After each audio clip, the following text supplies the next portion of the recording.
Welcome to Jim Rohn Treasures, where timeless wisdom meets modern life. There's one thing I learned fairly early in life. Life doesn't ask whether you're ready or not. It just happens beautiful, chaotic, gentle, fierce in its own way. I used to think that if I tried hard enough, worked hard enough, and was kind enough, then life would eventually become easier. But then there were days when, even though I did everything right, life still threw unexpected winters at me. A deal fell apart. A friend walked away. A dream that felt within reach suddenly disappeared. And I remember that feeling very clearly, the feeling of standing in front of a storm I never chose. Sometimes I ask myself, why me? But after many winters repeating themselves, I realized a truth that I had to learn with my own heart. We can't choose the season, but we can choose how we walk through it. You see, anyone can keep a smile when life is smooth. But only those who build a strong spirit can keep their light when life goes dark. And those moments, those days when you no longer believe you're strong, are when your true character is formed. Today, I want to share with you 12 principles that changed the way I walked through the stormy seasons of my life. Not theories, not motivational slogans, but lessons paid for with time, mistakes, and the long winters I had to survive. And I hope you'll stay until the end, because the final principle, if you grasp it, may change the way you see yourself and your future. Are you ready? Then let's begin. Principle 1, accept the winter. Difficulty is a part of life. I still remember very clearly the first winter of my life. A winter not of weather, but of the soul. At that time, I had just gotten married and had just started my business. I carried excitement and the simple belief that if I did well enough, life would get easier. But life didn't work the way I imagined. One day, I lost the biggest contract I had pinned all my hopes on. I sat there quietly, as if part of my future had slipped out of my hands. And in that moment, I understood winter had come. During the first few days, I asked myself, why me? What did I do wrong? But after many more winters repeated themselves, I learned a truth I later shared with every student I taught. Life isn't unfair. Life is simply honest in a very harsh way. Everyone loves spring, pleasant, bright, full of hope. But no one can escape winter, the season that forces us to grow up. Without winter, we would never learn how to keep our faith warm. Without winter, we would never know how strong our roots are. Difficulty is not an accident of life. Difficulty is part of life's design. If everything were easy, people would never grow. If every day were sunny, we'd never learn how to protect ourselves. I once asked my mentor, why does life have to be this hard? He smiled and said, Jim, if life weren't hard, you'd never grow up. And this world needs grown-ups. From then on, I looked at my stormy days with new eyes. I realized that every hardship carries a seed, a lesson, an opportunity, a strength I didn't have before. But a seed can only sprout if you stay in the game. Life doesn't promise you'll win quickly. But life always promises this. If you don't quit, you'll grow.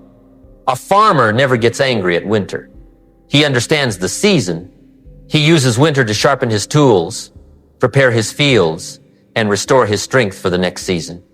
And because he understands the rules, he doesn't fear winter. But what about us? A few harsh words, a small failure, a few stressful days, and we think the whole world is against us. But really, life is just training us to grow stronger. Winter doesn't come to destroy you. Winter comes to prepare you for a greater harvest. Today's winters may be a rejection email, a debt, a broken relationship, or a month of low income. But their nature is the same. It's the time that forces you to slow down, face yourself, and learn what spring could never teach. The important question is not, when will winter end? The real question is, who will I become when spring returns? You always have two choices. You can let winter freeze you, or you can let winter forge you into steel. I chose the second. And that choice changed my entire life. You are stronger than you think. You are more resilient than the winter testing you. When was the last winter in your life? What did you learn from it? Don't wish for an easier life. Wish to become someone who can walk through any season that comes. And to stand firm in every season, you need something even more important than strength, emotional endurance. Let's move on to the second principle. Principle 2, emotional endurance. staying steady inside when the outside collapses. There were days when I didn't break because of what happened. I broke because of my own emotions. It wasn't the fall that exhausted me. It was the feeling of being tested over and over again. The feeling that I had no energy left to stand up one more time. And then I discovered a truth no school ever teaches. Success doesn't only require strength. Success requires emotional endurance. Strength helps you stand up, but emotional endurance helps you keep going, even when the storm won't stop. I once knew a man who worked incredibly hard. He worked day and night, but every time someone criticized him, he collapsed. Not because the words were too harsh, but because he lacked inner roots, the ability to manage his own emotions. I used to be like that. Just one person being disappointed in me made me shrink. Just one setback in my work had me blaming myself for days. Until my mentor said something that woke me up. Jim, you can't let your emotions run your life. If every shift of the wind knocks you down, you'll never go far. I thought about that sentence for a long time, and I realized what destroys a person's dreams isn't the storms outside, but the tiny storms inside. Storms like impatience, self-blame, fear of rejection, panic at failure, comparing yourself to others. If you don't know how to handle them, they will drain you day after day. I started building my emotional endurance with very small steps.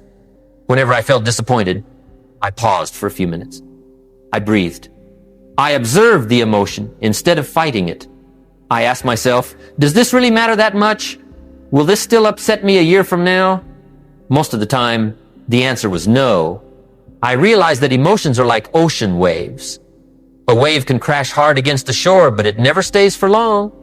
If you stand still for a moment and let it pass, you'll find yourself still there, stronger than before. In today's world, emotional endurance is more important than ever. A single comment online can make someone sad for a week. A rejection email can keep someone awake all night. A month of low income can make them think they're worthless. But the truth is, you're not tired because life is hard. You're tired because your heart hasn't yet been trained to grow stronger with challenge. Emotional endurance comes from three things. First, accept your emotions. Don't deny them. When you're sad, admit you're sad. When you're disappointed, allow yourself to feel it. Emotions aren't the enemy. They're signals. Second, don't exaggerate the problem. Don't call a bad day a bad life. Don't call a failure the end. See things in their real size. Third, build recovery habits. 5 minutes of quiet each day. 5 minutes of deep breathing. 5 minutes writing down what you're grateful for. 5 minutes reflecting on how you improved. These small practices keep you from emotional burnout. You can't choose which storm will come, but you can choose how your heart stands in front of it. And sometimes, victory isn't going faster. Victory is continuing, even when every part of you wants to stop. Right now, which emotion is draining you the most? And what will you do in the next 24 hours to feel just 1% lighter? The storm outside cannot break you unless a storm rises inside. And to keep your heart from being swept away by outer chaos, you must protect the most important thing, the garden of your mind. Let's move on to the third principle. Principle 3, protect the garden of your mind. One day, I visited an old friend. He lived in a small house with a large garden behind it. I knew he used to love plants, but when I arrived, the garden was almost completely overtaken by weeds. Weeds covered the walkway. The plants were weak. The soil was dry and hard. I asked him, "What happened to your garden?" He sighed. "I've been too busy, Jim. Just a few months without care." And it turned into this. I stood in that garden for a long time. And when I returned home, I realized I also had a garden just like that, the garden inside my mind. And if I didn't take care of it, it would become a field of weeds too. The human mind is a living garden. It doesn't stay still. It doesn't wait for you. It's always growing something, either flowers or weeds. And most of the time, weeds come first. You don't have to water weeds. You don't have to care for them. They still grow. They still spread. They still take the place of good seeds. The weeds of the mind are negativity, fear, doubt, pessimistic habits. And the moment you stop paying attention, they begin to invade. When I was younger, there were days I fell into a spiral of negativity without even noticing. Just a few complaints from others and my mind was clouded. Watching too much news made everything feel uncertain. Reading a few criticisms made the whole day heavy. I thought those were just natural feelings, but they weren't. They were the result of letting anyone and anything walk freely into my garden. Until my mentor told me, "Jim, if you don't stand guard at the gate of your mind, others will plant seeds in it for you." That sentence changed my entire life. From that day, I started paying attention to who and what was entering my garden. I became more selective about what I listened to, what I read, what I watched, who I spent time with. The words I spoke to myself, and I realized something very true. Your mind doesn't run on willpower. Your mind runs on environment. What you feed your mind each day determines who you become in the future. In today's world, our minds are even easier to contaminate than before. A negative video, an annoying message, a jealousy-filled post, a conversation full of complaints. Just a little, and the garden becomes polluted. That's why I train myself in one rule. Not everything knocking at the door of my mind is allowed to come in. And you need that rule too. You must stand guard like a security guard in front of a bank. What's valuable inside cannot be left unprotected. Plant good seeds daily. A good page from a book, a positive conversation, a video that helps you grow, a quiet moment to reflect. When you plant flowers, you get flowers. When you plant weeds, you get weeds intentionally or not. Ask yourself each morning, what am I planting in my mind today? And each evening, what made my garden cleaner or messier today? These are not questions to answer casually.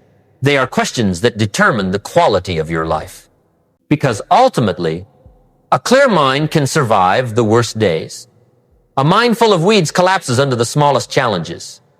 In the past 7 days, what kind of weeds have you let into your mind, and what good seeds will you plant in the next 24 hours? Life won't change if your mind is neglected. Plant flowers, you get flowers. Leave it empty, you get weeds. And for that garden to be truly strong, it needs a solid foundation, your personal philosophy. Let's step into the fourth principle. Principle 4, the law of sowing. You reap what you sow. I grew up in the countryside, and it was probably those days living among the fields that taught me the most important lesson of my life. In the field, no miracle happens if you don't sow seeds. Back then, every morning I saw farmers out in the fields before the sun even rose. They sowed each handful of seeds very carefully. They didn't sow today and demand a harvest tomorrow. They didn't stand in the middle of the field and complain about why nothing had grown yet. They just did one thing: sow, care, wait. And then, at the right time, the plants grew. Not early, not late, right on season. One day, my mentor asked me, "Jim, when you plant corn seeds, what do you expect to harvest?" I answered immediately, "Corn." He said, "Exactly. You can't plant corn and expect to get mangoes." Life is the same way. That sentence changed the way I lived. I began to look again at the harvests I was getting, the relationships I had, the opportunities I received, the failures I faced, the results I was living with, and I asked myself, what have I been sowing to get what I'm seeing now? I realized I couldn't blame life for things that I had never sown for in the first place. You can't expect health when you live every day without discipline. You can't expect peace of mind when your thoughts are full of negativity. You can't expect life to be kind when you rush and stay closed off. You can't expect good work when you don't sow skills. There is no beautiful harvest for the one who doesn't sow. In today's world, the law of sowing and reaping is clearer than ever. What you sow into your mind becomes. What you sow into your words, you receive back in the quality of your relationships. What habits you sow into today, you will harvest as your future self in 5 years. An employee wants a good career but shows up late every day. That's sowing wrong. Someone wants a peaceful life but spends every night watching bad news. That's sowing wrong. Someone wants a stable job but refuses to learn new skills. That's sowing wrong. It's not that life is unfair. They're just planting corn and demanding mangoes. I also used to sow wrong. I sowed impatience, and I reaped disappointment. I sowed fear, and I reaped missed opportunities. I sowed laziness, and I reaped months filled with worry. Until I understood, life always returns exactly what I've sown, whether I recognize it or not. And when I started sowing correctly, everything changed. I sowed discipline, I reaped freedom. I sowed kindness, I received beautiful relationships. I sowed knowledge, I reaped opportunity.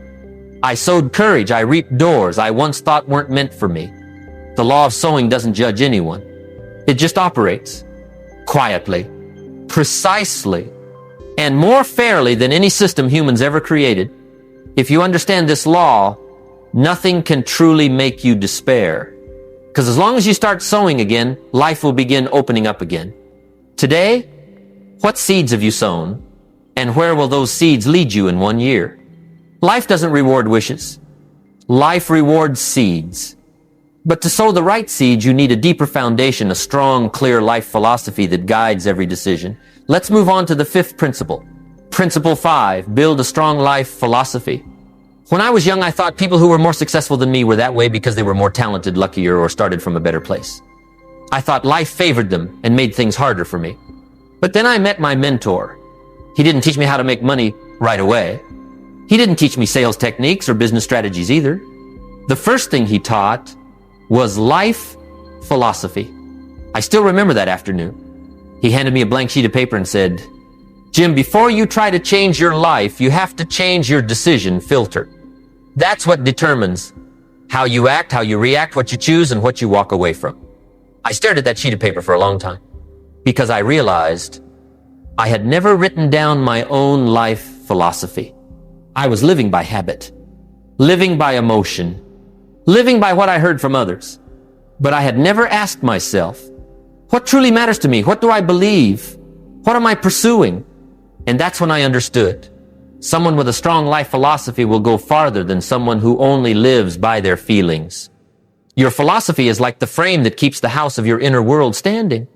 If the frame is weak, a small shake in life, and you crack. But if the frame is strong, even in strong winds, you don't tilt. I began building my life philosophy from very small pieces. I wrote out each sentence, each idea, each thing I wanted to become. I wrote, I am responsible for my own life. I choose discipline over regret. I see failure as feedback, not a verdict. I value time.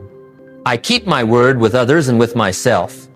I am kind, but I don't compromise my values. And I realized, just by writing them down, I was already living differently.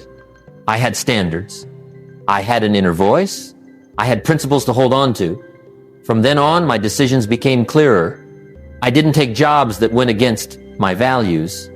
I didn't stay in relationships that made me smaller. I didn't spend time on things that didn't help me grow. I didn't let others define my worth. Life philosophy became an inner compass, quiet, but always pointing in the right direction. In today's world, people are easily swept away by noise, news, opinions, other people's expectations, comparison. Without a clear life philosophy, you'll run in every direction except your own. You'll be like a leaf blown by the wind instead of a tree with deep roots. But once you have a strong philosophy, you carry a foundation wherever you go. You're not shaken by bad news. You're not discouraged by small failures. You're not arrogant in victory. You don't collapse in defeat. You become someone who can stand firm in every season. A strong life philosophy comes from 3 things. First, asking yourself hard questions. I once spent hours just to write one answer. What do I believe? What guides me? Why am I living this way? Second, learning from people who are better than you. I read books. I met my mentor. I listened to those who had gone before. And I filtered out what was right for my path. Third, constant adjustment. Philosophy isn't a rock. It's a tree. It needs tending, trimming, watering. At each new stage of life, I rewrote part of it. And the amazing thing is, When your philosophy is strong, the rest of life becomes easier. Not because life is simpler, but because you are clearer, more grounded, more insightful. Tonight, write this question on a sheet of paper. What is my life philosophy? And don't leave the table until you've written at least 5 honest lines. When you build a strong life philosophy, life no longer pushes you around. You lead yourself. And once you have that philosophy as your foundation, the next thing you must do is take control of the most important conversation in your life, the conversation you have with yourself. Let's move on to the 6th principle. Principle 6. Master your inner dialogue. There is something that took me many years to understand. The most important conversation in your life is not with your boss, not with your friends, not with your family. It's the conversation you have with yourself. I used to treat myself very harshly. Just one small mistake and I would immediately blame myself. I really am useless. Failed again. Why can't I do anything right? Those sentences silently destroyed me. No one heard them. No one argued with them. It was just me and the invisible scratches on my heart. One day, my mentor told me, Jim, never say to yourself things you don't want to become true. That sentence left me silent for a long time because I realized if I plant cruel words in my mind, I will live them out. If I sow into myself words that belittle me, my life will shrink to match them. Not because I'm incapable, but because I'm programming myself to believe that I am. From that day on, I started paying closer attention to what I said to myself. I discovered something. The human mind believes whatever it hears most often, whether it's true or not. If you keep saying, I can't do this, your mind will search for proof to back that up. But if you say, I'm learning, I'm getting better, your mind will also look for ways to become that. Self-talk is the seed of your spirit. Sow wrong, you reap wrong. Sow right, you reap right. Once, I met a young woman at a seminar. She asked me, how can I be more confident, sir? I answered very simply, don't say to yourself anything you wouldn't say to a child learning to walk. She fell silent. I stayed silent too, and I saw her eyes begin to well up. Because she understood, she had never said those cruel lines to anyone else. But she said them to herself every single day. In today's world, self-talk matters more than ever. Just one negative comment. Just one moment of comparison. Just one failed project. And many people immediately tear themselves down. They don't fall because of failure. They fall because of the sentence they say to themselves after the failure. If you want to go far, you must learn to speak to yourself like a mentor, not like an enemy. Whenever I make a mistake, I tell myself, all right, I just learned something new. When I face something hard, I say, maybe this is the challenge I need to grow. When I'm tired, I say, I've done well, rest a bit, then keep going. Not to sugarcoat things, but to keep my spirit from breaking, because no one will walk with you as long as you will. So you must become your own ally. I'm not saying you should deceive yourself. I'm not saying you should say things that aren't true. I'm only saying you must say things that help you move forward, not things that make you stop. Positive self-talk is not lying to yourself. Positive self-talk is reminding yourself that you still have chances. You still have potential. You still have value. And I realized something powerful. When I changed how I talked to myself, the way I acted changed as well. The way I stood, the way I walked, the way I worked, the way I faced challenges. Everything changed. Today, what sentence have you said to yourself? Is it lifting you up or pulling you down? The world may oppose you someday, but don't let you oppose yourself. And for that inner conversation to truly be powerful, you need to know how to focus your energy on what you can control and release what you cannot. Let's move on to the 7th principle. Principle 7, focus on what you can control. There were seasons in my life when I felt like a small boat in the middle of an uncertain ocean. Bad news came unexpectedly. Work slowed down. Projects I had placed a lot of hope in suddenly fell apart. I tried to control everything, but the more I tried, the more exhausted I became. One day, while I was complaining about work, my mentor asked me a question that made me go silent immediately. Jim, is that within your control or not? I couldn't answer. I thought I had to control everything. But in reality, I was just trying to control things that didn't belong to me. He looked at me and said, if you try to carry the whole world on your shoulders, you'll break. But if you only carry your part, you'll be strong. From that day on, I began to sort out my life. There were things I could control: my thoughts, my attitude, my effort, the kindness I give, the actions I take every day. And there were things I could not control: the weather, other people's moods, the market economy, rumors, the speed of opportunity, other people's choices. Once I separated them, half of my burden disappeared. I realized you're not stressed because life is hard. You're stressed because you're trying to control what isn't in your hands. One morning, as I was sitting at the airport, my flight was delayed by more than 2 hours. People around me started getting upset, complaining, blaming. I just sat there quietly, not because I was better, but because I knew I can't control the weather. I can only control my attitude, and what I chose was calm. In today's world, people lose energy not because the work is too heavy, but because they keep worrying about things that don't really concern them.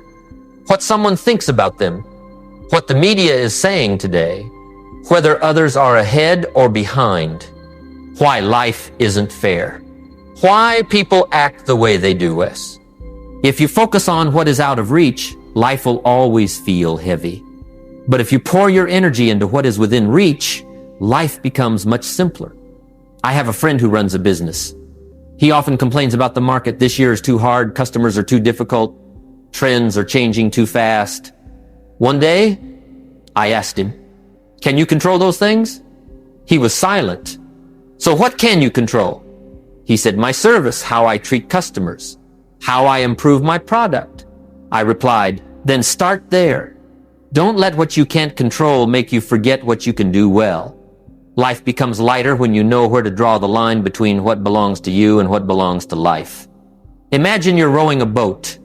You can't control the wind, but you can adjust the sail. You can't control the waves, but you can hold the rudder. A good sailor doesn't demand a calm sea.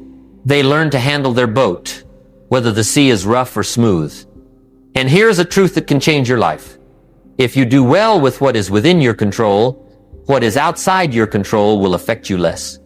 When you control your attitude, the atmosphere around you begins to change. When you control your effort, opportunities start to find you. When you control your daily habits, your future begins to brighten. When you control your words, your relationships improve. Today, what are you worrying about? Is it within your control or not? And if it's not, how much of it can you let go of to feel lighter? Life doesn't require you to control everything. Life only asks you to do well with what is yours. And an important part of what you can control is who you allow to stand beside you. Let's step into the next principle. The power of the relationships around you. Soft. Principle 8. Choose the right environment and people around you. There is something I learned very late, and when I finally understood it, I wished I had known it earlier. You will become like the people you spend the most time with. When I was young, I always thought environment didn't matter. I believed that as long as I tried hard enough, I could overcome anything. But then there were days when my spirit dropped, not because I was weak, but because I was in an environment that made me weaker. I used to spend a lot of time with people who were always complaining. They complained about work, complained about money, complained about others, complained even about things they had never tried. I didn't realize that every night when I went home, my mind was carrying their complaints. My mood sank. My dreams shrank. I started to think, maybe life really was that hard. Until one day, my mentor asked, Jim, who is influencing you the most? I thought for a moment and said a few friends' names. He nodded and said, then look at their lives. That's a picture of your future if you keep staying that close to them. That sentence cut straight into me. I looked again at the lives of the people I was walking with. No one had big dreams. No one wanted to change. No one was willing to learn anything new. And I understood something important. It wasn't that I was weak. I was just surrounded by people who made me weaker. From then on, I decided to change my circle. Not by cutting people off or calling anyone bad. I simply couldn't build my future on the habits of people who didn't have one. I started spending more time with people who lived with purpose. People who talked about solutions, not just problems. People who, after you met them, made you want to become a better version of yourself. I realized there are three kinds of people in life. First, the people who lift you up, lifters. They are the ones who make you want to move forward. They don't need many words, yet they inspire a lot. You leave a conversation with them thinking, I want to try a little harder. Second, the people who lean on you, leaners. They always need you to hold them up, but rarely hold themselves up. They aren't bad, but if you stay too long, you'll get tired. Third, the people who drain you, drainers. They make your mind heavier every time you see them. Always complaining, always negative, always pulling every hope down. I don't blame them, but I understand that my future is too important to place in the hands of people who don't value it. In today's world, this is even clearer. Just by following the wrong people online, you can spend a day stuck in anxiety. Just by hearing a few negative words each morning, your whole day can drop in energy.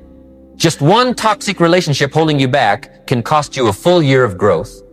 Not because you're not strong, but because environment is always stronger than willpower.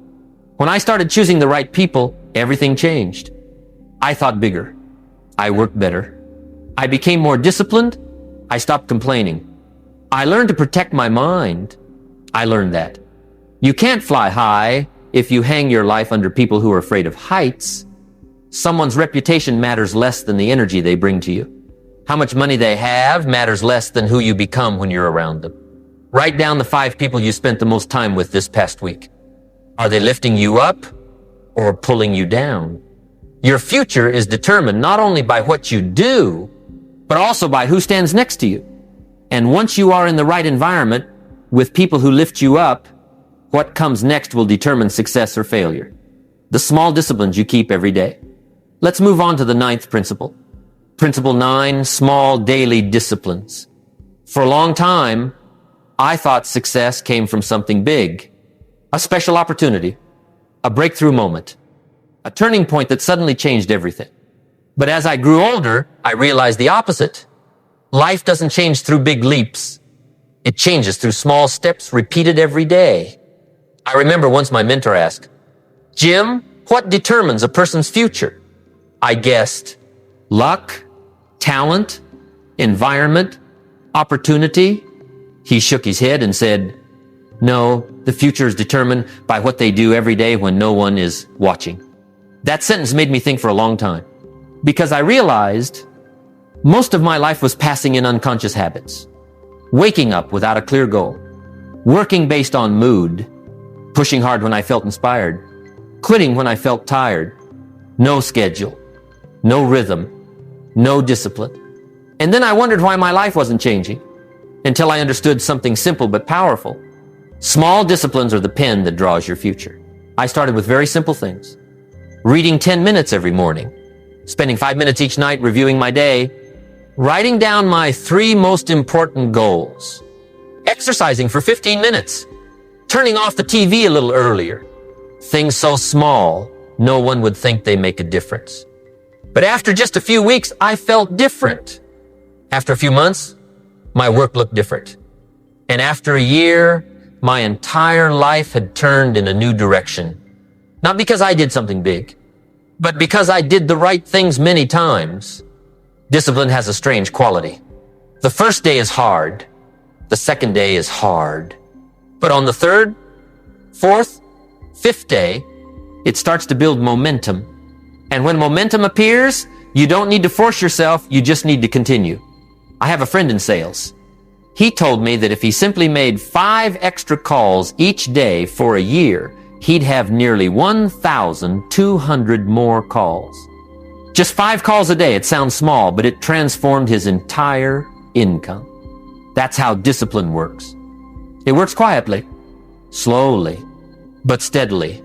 It accumulates bit by bit until the result becomes too big to ignore. In today's world, people love speed. Everyone wants to learn fast, get rich fast, change their life fast. But they forget that what comes fastest is also what disappears first. What endures is what is built with small discipline. You don't need to run a marathon today. You just need to tie your shoelaces. You don't need to finish a book in one night. You just need to read 10 pages. You don't need to change your entire life overnight. You just need to change 1% a day.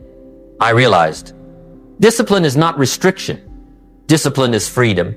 When you are disciplined, you don't flounder. You're not dragged around by life. You know where you're going. And day by day, you move closer to where you want to be. Discipline is like a muscle. Train it, it grows stronger. Abandon it, it grows weaker. No exceptions. There will be days you're tired, days you're not inspired, days you don't feel like doing anything. But it's on those days that discipline truly does its work. You don't need to do a lot, you just need not to quit.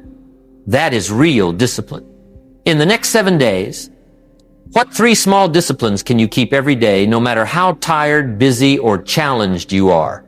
Discipline is the bridge between who you are now and who you can become. And once you have discipline, you will look at challenges differently, because the next thing you must learn is how to turn your pain into power. Let's step into the 10th principle. Principle 10, turn pain into purpose. There is something it took me many long years to understand. Pain is something everyone has to go through.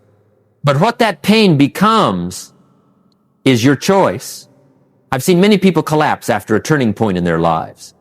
Not because the event was too big, but because they let the pain decide the rest of their life. I used to be like that too. There was a time when everything I had built fell apart at once. The business failed. The money ran out. I lived in guilt, shame, and self-doubt. I thought maybe life had chosen the wrong person. That was the time when I felt like I would never get back up again. But then, on a very quiet evening, I asked myself, did this pain come to end me, or did it come to begin another version of me? That question made me look at everything from a different angle. I realized I could not change what had happened. I could only choose how to respond to it. And that's when I understood this rule. Pain only has 2 paths. 1, it makes you smaller. 2, it makes you sharper. I chose the second path. I started looking for what the pain was trying to teach me. It taught me humility. It taught me patience. It taught me to see myself more clearly. It taught me that what I thought was the end was just one chapter in the bigger book of my life. I realized the very things that hurt me the most were also what made me grow the most. One of the strangest things about pain is this. If you know how to harvest it, pain becomes wisdom. If you know how to transform it, pain becomes strength. If you know how to reuse it, pain becomes purpose. Have you noticed?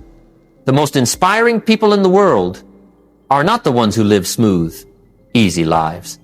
They are the ones who have been broken, have lost, have been lost, but they did not let pain bury them.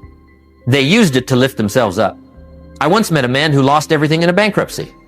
Instead of giving up, he used that pain to build his second business stronger, kinder, more responsible. He told me, because of that fall, I learned how to build without illusions. I also met a young woman who lost her mother at 17. She not only got through the pain, she used it to become a counselor and help thousands of others heal from their wounds. You see, pain, when used well, becomes an unbreakable source of strength. But to turn pain into purpose, you need 3 steps. Step 1, acknowledge it. Don't pretend to be strong. Don't bury your feelings deep down. Pain doesn't disappear when you avoid it. It eases when you look it in the eye. Step 2, ask the right questions. Don't ask why me. Ask, what can I learn from this? Who can I become after this? How can I use this experience to help someone else? Step 3, turn it into action. Write down the lessons. Help someone else going through something similar. Change the habits that caused you pain. Build a new path you truly deserve. Pain is not a reason to stop. Pain is the starting point of who you can become. I have stood in the ruins of my own life, and right there, I found the reason to start again, stronger. What is the most painful thing you've ever gone through, and what did it teach you? And how can you use that lesson to create value for someone today? Your wound can be the place where the light of wisdom enters, if you let it. And to walk through those painful seasons firmly, you don't just need knowledge, you also need to nourish the deepest part of yourself. Let's move on to the 11th principle.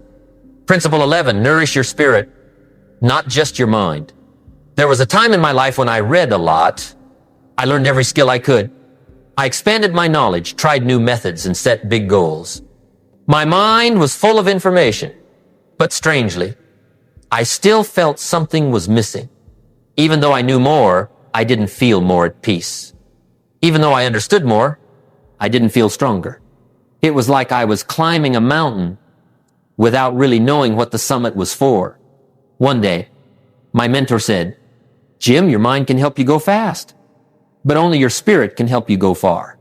That sentence helped me understand something important. We are not just a mind.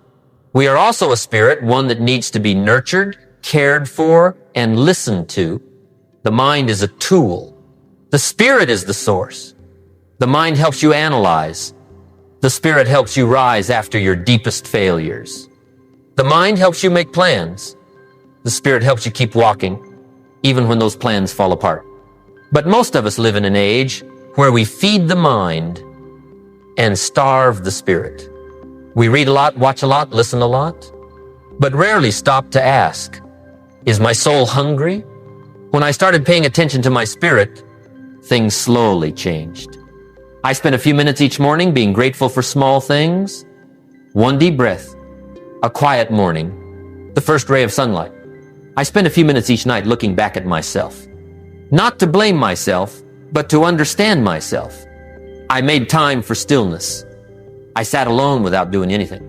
Not reading, not writing, not trying to be productive. Just sitting and listening to myself. And that's when I realized the mind leads the way, but the spirit is where we are rooted.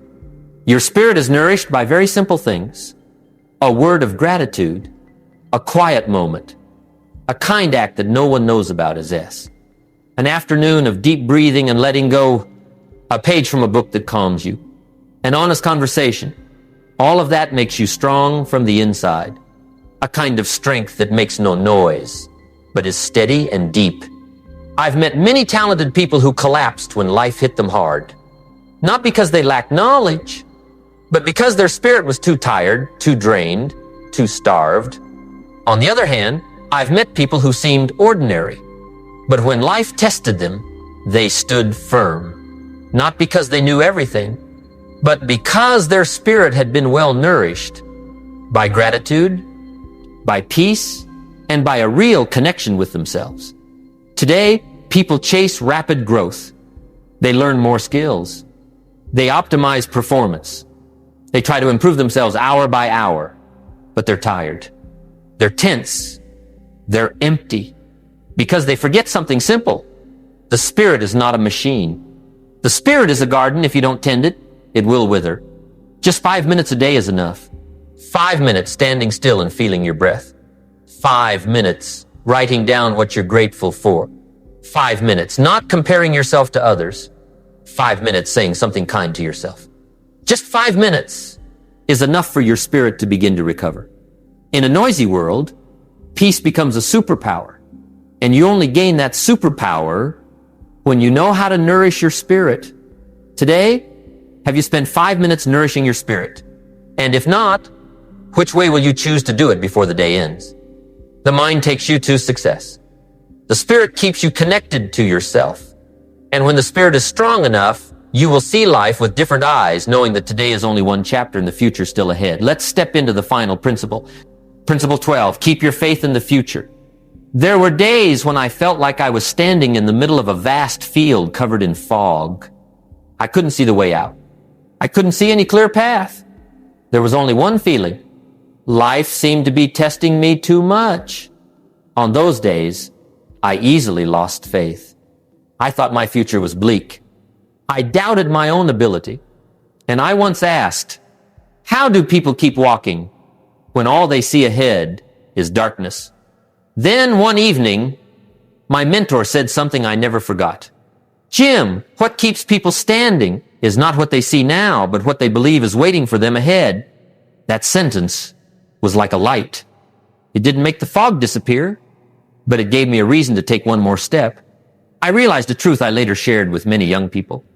Life will be dark at times, but the future is always bright for those who are patient enough to keep going. What matters is not where you are right now. What matters is where you're heading and what you believe about that path. I once met a young man struggling in his job, low income, no support from his family, friends mocking his dreams. But he held a very clear picture in his mind, a stronger version of himself, a life he wanted to build, a family he wanted to lift up. He told me, I don't know when I'll get there, but I know one day I will. And a few years later, he did. Not because everything went smoothly, but because he kept walking, though it was hard, though he was tired, though it was dark. The picture in his mind was bigger than the obstacle in front of him. I have met many people like that, and I notice they share something in common. They hold a vision big enough that bad days can't break them.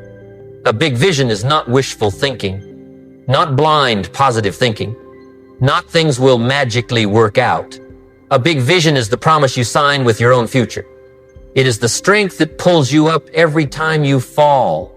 It is the anchor that keeps you from drifting when life gets too turbulent. In a world full of uncertainty, you need something more solid than your current situation.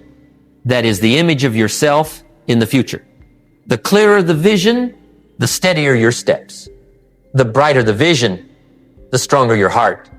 The bigger the vision, the smaller every hardship becomes. And I learned something important. You don't need to know the whole path. You just need to see the next step and believe the path will appear as you walk. It's like climbing a mountain in the early morning. The light doesn't reveal the entire trail. It only shows enough for you to see a few steps ahead. But if you keep going, the sun rises and the whole path appears. The future is the same. No one sees it all. But those who have enough faith go the farthest. And the beautiful thing is, vision is not a gift for special people. Anyone can create it. You just need to ask yourself 3 things. What do I want my life to look like? Who do I want to become in the next 5 years? What will make me proud when I look back? Write it down. Keep it close to your heart and walk day by day. One day, you will look back and realize you've gone much farther than you ever imagined. Write down one single picture of the future you want to achieve, clear, specific, and honest. Is it strong enough to pull you through the hard days? The path becomes bright when your heart believes enough, and the future opens when you refuse to stop. Thank you for staying until the very last seconds. If today you are walking through the winter of your life, if you are tired, confused, or trying to find yourself again, I want you to remember this. No one grows up in ease. People only truly grow when they walk through the days they thought they couldn't endure. 12 principles, not for you to become perfect overnight, but so you have a path, a place to stand, a small light to keep walking when the way ahead is still foggy. Slow down when you need to, grow stronger when you must, and never forget, you have survived 100% of the things you once thought you couldn't survive. If you feel this video speaks to you, please like, subscribe, and share it so more people can find strength too. And leave a comment. Which principle changed the way you see life? I wish you peace. I wish you strength. And I wish you keep becoming the best version of yourself. See you again in the next video at Jim Rohn Treasures, where each day you'll find a little more light for your journey.